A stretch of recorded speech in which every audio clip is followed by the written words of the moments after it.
Wanneer ons kyk na 1 Tessalonisense van hoofstuk 4 af, dan is die kern waar rondom hierdie hele gedeelte gaan, bemoediging. En dis waarmee hy hierdie gedeelte afsluit, wanneer hy sê, bemoedig mekaar met hierdie woorde. Almal van ons moet doodgaan, maak nie saak hoe oud, hoe ryk, wat 'n taal jy praat, hoe jy lyk of wat ook al nie. Almal van ons gaan op die punt kom wat ons doodgaan. So niemand van ons word die dood gespaar nie, en niemand van ons is groter as die lewe nie. Niemand van ons gaan vir altyd hier op aarde bly nie. En dit het ook gebeur met die gemeente in Tessalonisense, toe van die eerste mense doodgegaan het, nadat hulle tot bekering gekom het. Toe het hulle begin vra, maar wat gebeur met ons mense wat doodgaan? Waartoe gaan hierdie mense? Want mense wat altyd afgode aanbid het, het nooit gedink aan die hiernamaals nie. As jy Prediker gaan lees, Prediker dink nie aan die hiernamaals nie. Prediker sê, drink wyn en wees vrolik, want môre gaan jy dood. So vir Prediker was daar nie 'n lewe na die dood nie. Hy het nie so ver gesien nie. Hy het gesê die dood is die einde. Alles kom tot niks. Dit lees jy oor en oor en oor in die boek Prediker. Alles kom tot niks, sê die Prediker. Maar natuurlik het die Prediker nie geweet van Jesus Christus wat uit die dood uit opgestaan het nie. So die vroeë gelowiges dan gevra, nou wat gebeur met hierdie mense wat ons vooruit gegaan het? Dis hoe hulle dit gevra het. In daardie tyd, in die antieke tyd en in die Ou Testamentiese tyd, is dood gesien as mense wat slaap. So nêrens was die dood gesien soos ons dit vandag sien nie. Hulle het gepraat van die mense wat slaap, of mense wat in 'n ewige rus ingaan. En tot vandag toe is daar baie mense wat sê, hulle rus nou. En dit kom van die antieke tyd en van ver af, die idee dat mense nou gaan rus. En dis 'n antieke beskouing van die dood. Dan weet ons ook in die Nuwe Testament, want ons lees hier die ontslapendes. Paulus skryf oor die ontslapendes, die mense wat slaap. Julle sal onthou toe Jesus die dogtertjie uit die dood opgewek het, toe die mense vir hom gesê sy is dood. En toe sê Jesus vir hulle, sy is nie dood nie, sy slaap net. So almal van ons gaan in hierdie slaap ingaan. Nou kom praat Paulus van die woordjie slaap, of die ontslapendes. Jesus het dood gegaan, lees ons in die Nuwe Testament, maar gelowiges wat sterf slaap. Oor die eenvoudige rede dat Jesus uit die dood opgestaan het. En omdat hy uit die dood opgestaan het, is ons dood nie 'n dood nie, dis 'n slaap. Want toe hy opgestaan het uit die dood, het hy begin heers oor die dood. Hy het die mag oor die dood. So ons gaan nie dood nie, ons slaap, sê Paulus. So Paulus sê wat ons moet verstaan is, dat die dood wat ons op aarde ken, is glad nie dieselfde as die dood wat Jesus gesterf het nie. Maar, sê Paulus in al sy briewe, ons deel in die opstanding, ons deel in sy heerlikheid, staan in al sy briewe baie duidelik, 'n klomp plekke, hoe belangrik dit is dat ons moet weet, dat ons saam met Christus sal opstaan uit die dood. Nou lees ons in die Bybel 'n klomp dinge oor die opstanding uit die dood uit. En ons lees baie dinge oor die wederkoms en ons lees baie dinge oor die einde van die tyd. En 'n klomp mense raak meegesleer met die eindtyd. Hulle lees boeke asof die eindtyd nou in 2025 aangebreek het vir die eerste keer. Die mense doen dit deur al die eeue. Die mense in die vroeë jare het dieselfde gedoen.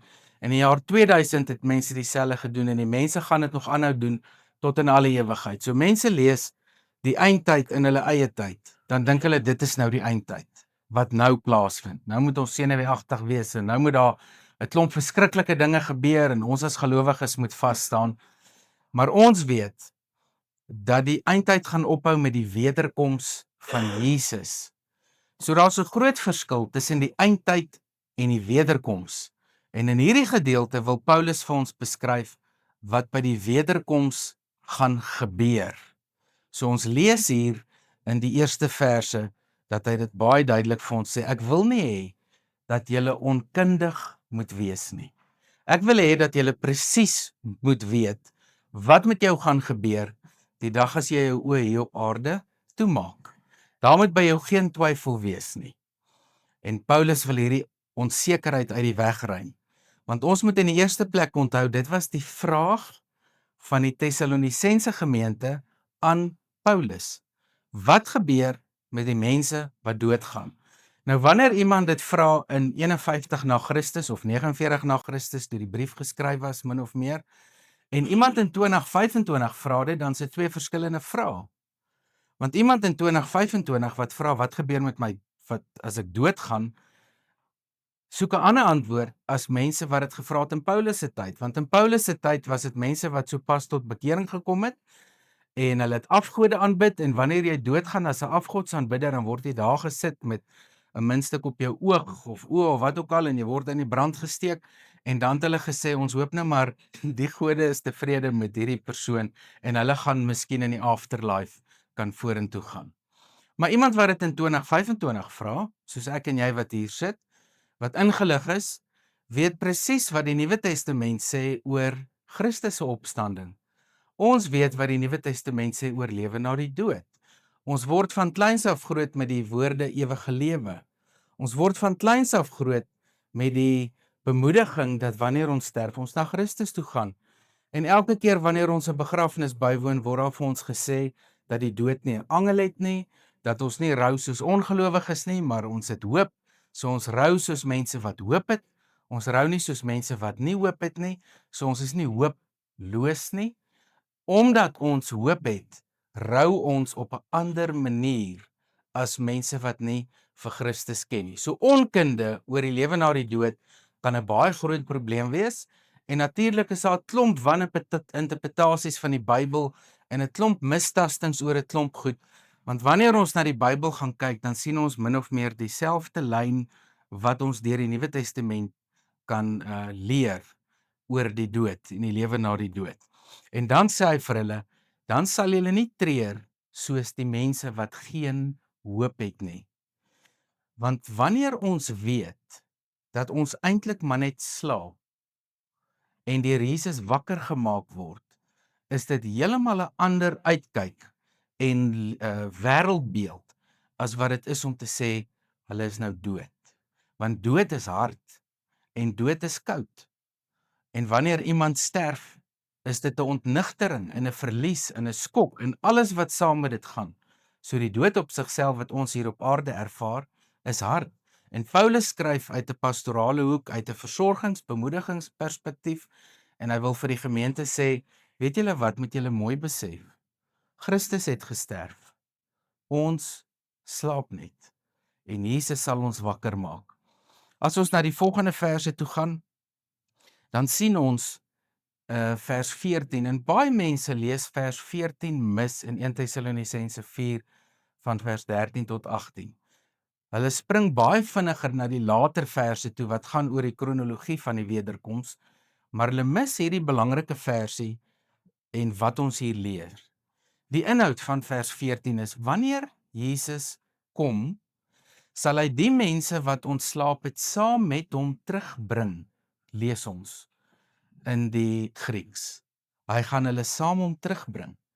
So Paulus skryf dan 'n bietjie later, die wat in Christus gesterf het, sal eerste opstaan uit die grafte uit. En ek gaan nou vir julle verduidelik wat Paulus hiermee doen. Paulus is nie besig om homself in 'n kontradiksie te plaas nie, want baie mense sal sê Paulus maak ons nou de mekaar, want Paulus sê nou aan die kant Christus bring die gelowiges saam, aan die ander kant sê hy maar die mense wat dood is gaan nou eers opstaan.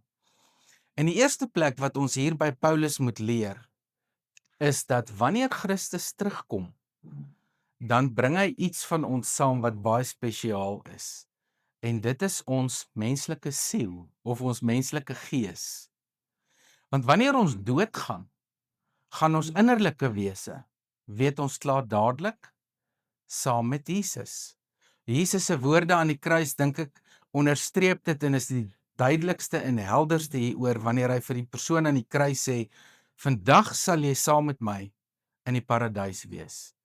Jesus se eenmalige opmerking leer vir ons presies waartoe ons sal gaan wanneer ons sterf. En dan weet ons, goed, so wanneer my gelowige sterf, is die gelowige vriend of familielid onmiddellik by God. En wanneer ek doodgaan, sal ek onmiddellik by die Here wees. Want Jesus se kruiswoorde, dink ek persoonlik, is duidelik genoeg vir ons oor waarheen ons sal gaan. Baie mense praat van 'n tussentoestand. Die Katolieke Kerk is baie voor daar om te sê dat daar 'n tussenfase is of 'n fase 4, jy gaan dood en dan gaan jy deur 'n klein bietjie hel dat jy dalk nog tot bekering kan kom en dan het jy so half van 'n tweede kans om jou lewe te verander voordat jy die ewige lewe saam met God beerwe. Dan moet ons onthou daar's ook iets soos die eerste dood en die tweede dood. Ons leer daarvan in Openbaring en ons leer baie duidelik dat sekere mense deur die tweede dood getref gaan word. Die tweede dood is wanneer jy vir ewig uit God se teenwoordigheid geneem sal word en hel toe gaan. Die eerste dood is die dood op aarde, maar ons weet Paulus praat van 'n slaaptoestand, jy gaan wakker gemaak word, maar ons leer ook in Openbaring dat daar 'n tweede dood is en dit is die ewige hel. So die wat nie wil bely dat Jesus die Here is nie, die wat nie wil lewe soos wat die Here Jesus verwag nie, die wat hom nie aanvaar as verlosser, as hulle koning en hulle Here nie, sal deur die tweede dood getref word. En die tweede dood is 'n ewigheid sonder God. 'n Ewigheid waar God se teenwoordigheid nie in jou lewe is nie. Op hierdie stadium ervaar jy die Here in jou lewe oral. Tot die ongelowiges ervaar hom. Maar wee, lees ons in Openbaring, o wee, daar's daai 7 o wee uitsprake. Wee wag vir die een, o wee, die ellende vir die wat God nie ken nie, die wat hulle harte verhard, die wat nie die Here wil aanvaar as verlosser nie, die wat nie hulle lewe wil inrig volgens wat die Here vra nie, die wat nie volgens sy wil lewe nie, maar hulle eie wil nastrewe. Hulle sal die tweede dood, deur die tweede dood getref word. So Paulus wil vir ons in die eerste plek sê, so wanneer Jesus terugkom en hy gebruik dieselfde beeld wat die Openbaringsskrywer gebruik wanneer hy verwys na die ruiter op die wit perd. Wanneer die ruiter met die wit perd kom uit die hemel, dan is daar 'n menigte met wit klere agter hom. En dit is dan al die gelowiges wat reeds gesterf het. Met ander woorde, so wat ons weet is, die wat doodgaan is by God. Ons lees dieselfde in Openbaring hoofstuk 4, dat die wat reeds gesterf het met wit klere by God sit. En dis daai selfde persone wat gesterf het, wat saam met Christus op die wolke kom in Openbaring, wanneer die ruiter op die wit perd aarde toe kom. En dit is presies dieselfde wat Paulus hier in 1 Tessalonisense 4 vers 14 beskrywe.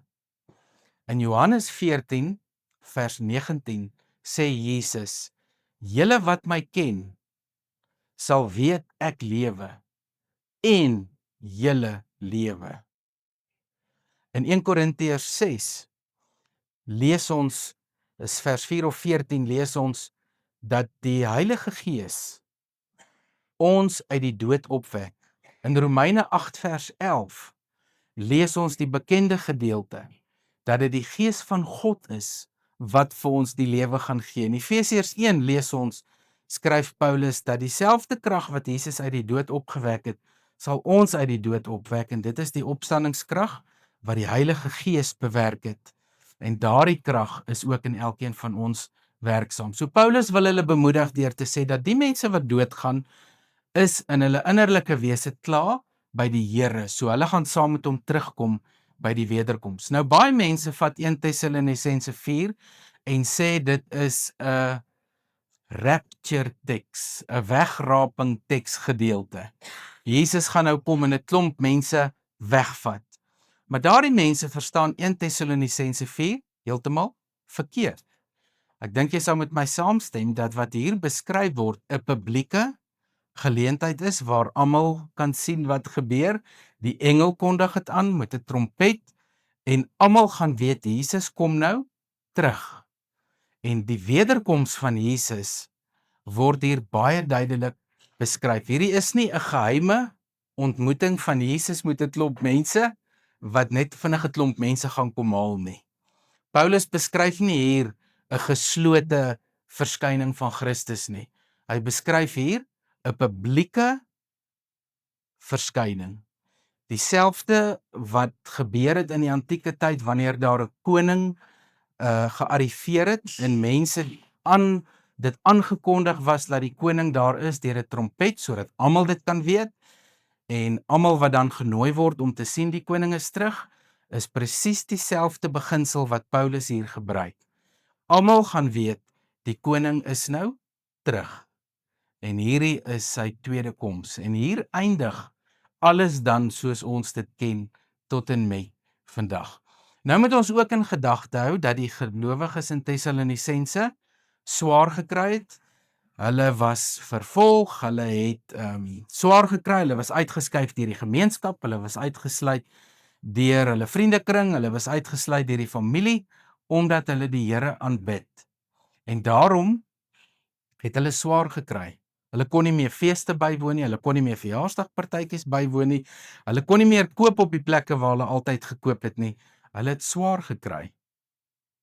En nou wil die gelowiges weet, ons het dan nou die Here aanvaar as ons verlosser. Maar nou in die eerste plek gaan ons dood, en in die tweede plek, wat gebeur met ons? En hoe gaan ons weet dat wanneer ons na die Here toe gaan, dat ons 'n regmatige plek gaan inneem? So wat Paulus dan nou doen verder in vers 16. Hy sê wat gebeur is daar's 'n trompet, daar's 'n engel, daar's 'n trompet, daar's 'n groot aankondiging dat Christus kom. Openbaring 1 vers 7 en 8. Kyk, hy kom met die wolke en almal sal hom sien. So wat hier gebeur in 1 Tessalonisense 4 vers 16 is die dag van die Here. In die Ou Testament was dit die Yom Yahweh, die dag van God. In Joël word die dag van die Here aangekondig, in die profete word die dag van die Here aangekondig. Die son gaan verduister, die maan gaan, die sterrehemelliggame gaan uitval. So die dag van die Here is reg deur die Ou Testament aangekondig en was vir Paulus baie bekend. En daarom dat Paulus dan hier in 1 Tessalonisense 4 vers 16 die dag van die Here beskryf. Dis sy dag. Dis nie mense se dag nie. Wegrapingstekste is mense se dag. Dis hulle eie dag. Dis hulle spesiale dag waar hulle nou weggeruk word. Vir Paulus bestaan dit nie. Vir Paulus bestaan die dag van die Here. En wanneer die Here verskyn, gaan almal weet, die Here is hier. Almal sal hom sien. Daar gaan geen geheim daaroor wees nie. So ons kan nie hierdie gedeelte uit 'n selfsugtige hoek uit lees van hoe spesiaal ons gaan wees en almal gaan verdwyn en net hulle klere bly agter nie. Soos baie van die films oor die wegraping dit nou wil illustreer nie. Dit gaan oor die dag van die Here. So ons moet ook 'n heilige eerbied hê vir die wederkoms. En dis hoekom Paulus sê ons kyk uit na hierdie dag. Ek kan nie wag om dood te gaan nie, sê hy in Filippense. Vir my is die lewe Christus en die sterwe 'n wins. Of ek lewe en of ek sterwe, ek behoort aan hom. So nou wil Paulus kom en hy sê, weet julle, die mense wat dood gegaan het, gaan met Christus herenig word. Want omdat jou gees nou klaar by hom is, so ons moet baie mooi verstaan. Dis mense wat bly 49 na Christus. Die brief is 10:49 na Christus geskryf, party sê 51 na Christus. Daardie mense wil weet wat gebeur nou met hulle liggame. Ons vandag weet ons kry verheerlikte liggaam, maar hoe verduidelik jy dit vir die heel eerste groep wat tot bekering gekom het? Wat antieke mense is. Hoe verduidelik jy dit vir hulle? En Paulus doen dit meesterlik en hy doen dit eenvoudig deur vir hulle te sê, as Jesus terugkom, kom hy met ons innerlike wese. En dan wat gebeur is, jou fisiese liggaam gaan opstaan. Maar daarmee bedoel Paulus nie jou menslike liggaam nie. Hy wil vir hulle die beginsel verduidelik wat hy in Korintiërs ook verduidelik, wat Jesus ook van praat, dat jy 'n verheerlikte liggaam gaan ontvang. So wanneer ons Jesus ontmoet, sê hy, of jy nou lewe of jy sterwe, jou innerlike wese is by God, maar nou wil Paulus vir hulle baie mooi verduidelik wat 'n verheerlikte liggaam is. So jou aardse liggaam, sê hy gaan wakker word, maar dit moet 'n verheerlikte liggaam word om by hierdie innerlike wese van jou saam met Jesus te wees vir altyd. Paulus beskryf nie in 1 Tessalonisense 4 wat gebeur nadat hulle Jesus in die lig ontmoet het nie. Hy beskryf nie hier of hulle hemel toe gaan of hulle paradys toe gaan of wat met hulle gebeur nie. So 'n mens moet versigtig wees om hierdie gedeelte soos die wegrapers te lees en te sê almal word weggeraap, want dan kan jy vir die mense sê, maar goed, wat gebeur nou met hierdie mense? Hang hulle in die lug nou? Het hulle Jesus daar ontmoet? Bly hulle daar? Gaan hulle vir ewig daar bly? Want Paulus beantwoord dit nie in hierdie teks nie. Want onthou, dit was nie die vraag nie. Dit was nie die vraag van die antieke mense nie. So ons moet versigtig wees in die tyd waarin ons leef om ons vrae op die teks af te forceer en vir ons te slim wil hou. Daar's 'n baie eenvoudige verklaring in die teks self. So Paulus sê dan, wanneer hierdie bevel gegee word en die stem van die aartsengel en die trompet van God weer klink, sal die Here self uit die hemel uit neerdal. Dit is die dag van die Here. Dis sy dag. Dis hy wat terugkom. En dis hy wat almal saam met hom vat. Dis hy wat almal saam met hom bring. En dit moet ons in hierdie gedeelte raak sien. Vir ons beteken dit, vir my en vir jou, beteken dit ons kan 'n vraag vra. Wat is my enigste troos in lewe en in sterwe? My enigste troos is dat ek nie aan myself nie, maar aan Christus behoort. En ek behoort aan hom in lewe en in sterwe. Dit is my enigste troos. En daardie vraag som eintlik Paulus se antwoord op hier in 1 Tessalonisense hoofstuk 4. En dan sê hy vir die gemeente, nadat hy dit verduidelik het, sê hy, troos mekaar dan met hierdie woorde. En hiermee moet ons mekaar bemoedig. En dis hoekom ek die boodskap hier oorbring, en dis hoekom ons kyk na die teksgedeelte, want ons praat nie baie oor die lewe na die dood met mekaar nie. Ons praat nie met mekaar wat gaan gebeur as ons doodgaan nie. Ons praat wel testamentgerig en ons praat geldgerig en eiendomme en wat ons alles gaan doen met ons materiële dinge. Maar ons praat dalk nie genoeg oor wat met ons gaan gebeur as ons doodgaan nie. Wat regtig met ons gaan gebeur nie. Dalk moet ons meer daaroor praat. Testamente is maklik. Om te praat oor materiële dinge is maklik. Maar om te praat oor die geestelike is belangriker. Dis belangriker. Gaan ons die eerste dood sterf? Of gaan ons die eerste en die tweede dood sterf? Of net die eerste dood?